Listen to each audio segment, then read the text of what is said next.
Just say it, man. Don't make me ask 20 questions. What is the point? Get to the point. Point. Just say it already. Welcome to the Podcram. Freak yourself out with Casey and Calley Means on the Joe Rogan Experiment 2210.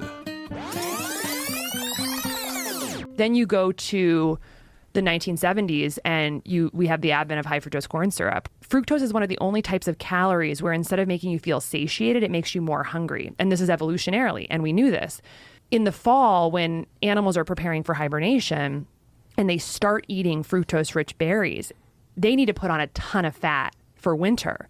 And so there's a feed-forward mechanism with fructose where it actually gets the bears to be hungry and even violent to outcompete other animals to get as many berries as possible in a short period of time to lay 3D print fat for winter.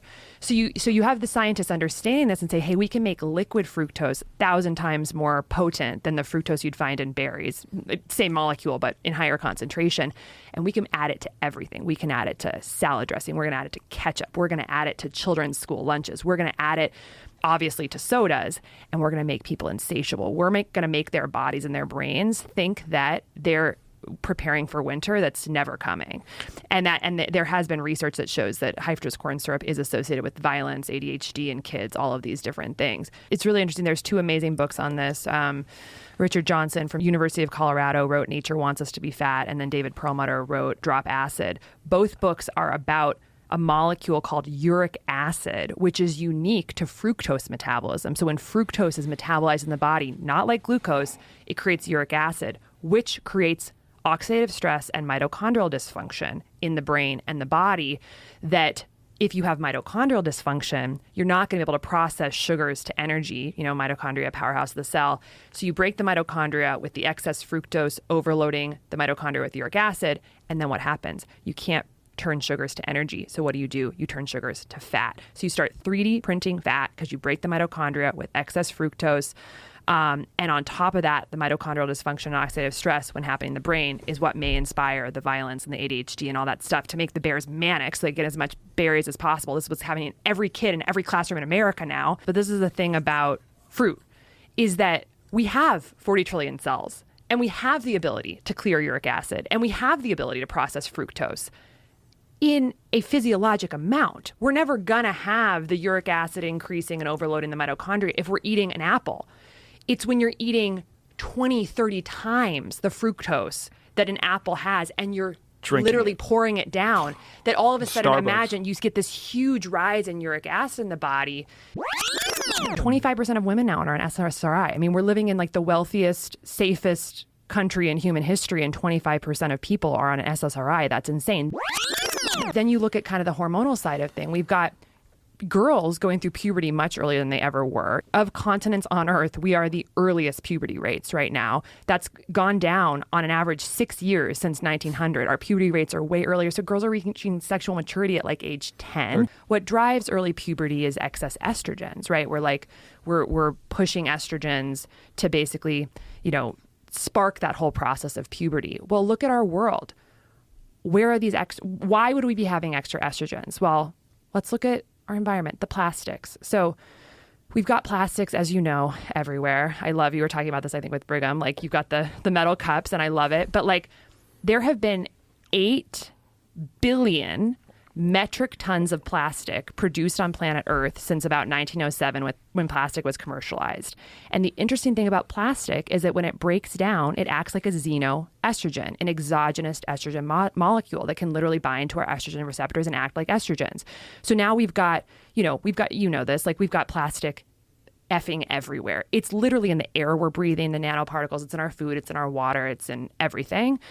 And we've now found plastics in every human organ. So of course that's affecting our bodies and our young girls' bodies. It's actually affecting our bodies in utero. There was a recent study that was done that showed 100% of placentas that were dissected had microplastics in them. So that's one. Number 2, look at the pesticides.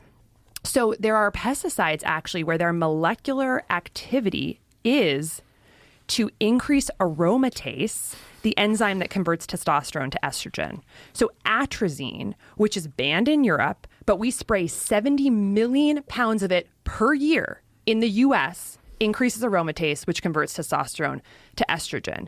Illegal overseas. And we buy it from other countries. So China and Germany and other countries are selling us a chemical of which 70 million pounds are sprayed on our food, invisible and tasteless, which upregulates aromatase and converts testosterone to estrogen. So that's number 2.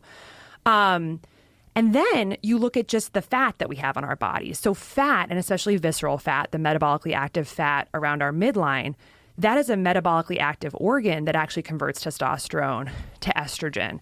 So we are living in this like wildly estrogenic environment that is created by humans, and it's all invisible. It's not like there's a bunch of exogenous testosterones, right? It's not like the plastics are also stimulating testosterone. So you've got these estrogens, then we're barreled with sugar, and it's literally like it's in our kids' school lunches, the sugar everywhere. Sugar is driving the visceral fat in kids, which is turning estrogen to testosterone. So it's like we live in a world that's basically feminizing us, which for women, that's going to make puberty early. For men, it's going to feminize them. And what is this doing? I think in a lot of ways, it's depleting American vigor, right? Like we're living in this estrogen stew. Like animals in the wild are not getting like chronic rates of obesity, diabetes, metabolic dysfunction. Like we're born with an innate sense of knowing what's good for us, of knowing that the sun is good, of knowing that, you know, steak is good, that broccoli is good. We can't overeat those things. The problem is we've been lied to by the professors at Harvard, at Stanford, at Tufts Nutrition School, that I believe are essentially, from my experience, PR for the food industry and the pharmaceutical industry that accepts all these things as a given.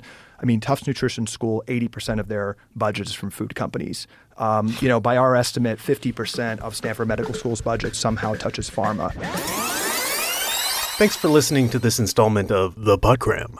I hope it contains something useful for you. If you enjoy these selections and are curious about the curator's own thoughts, you can check out my other podcast, Psychic Lube, where I share concise concepts meant to grease the intellectual gears and help get your creative juices flowing. Each episode is an ongoing collaborative project that welcomes listeners to expand or rebut its points by email or comment, the most interesting of which get incorporated through periodic re-recordings. As always, if you're intrigued by today's content, I encourage you to go listen to the full podcast in its original form directly from its creators so that their sponsors keep paying them to make stuff for us and nobody feels compelled to sue me for copyright infringement. Now, get off your phone and go do smart stuff. Have a productive day.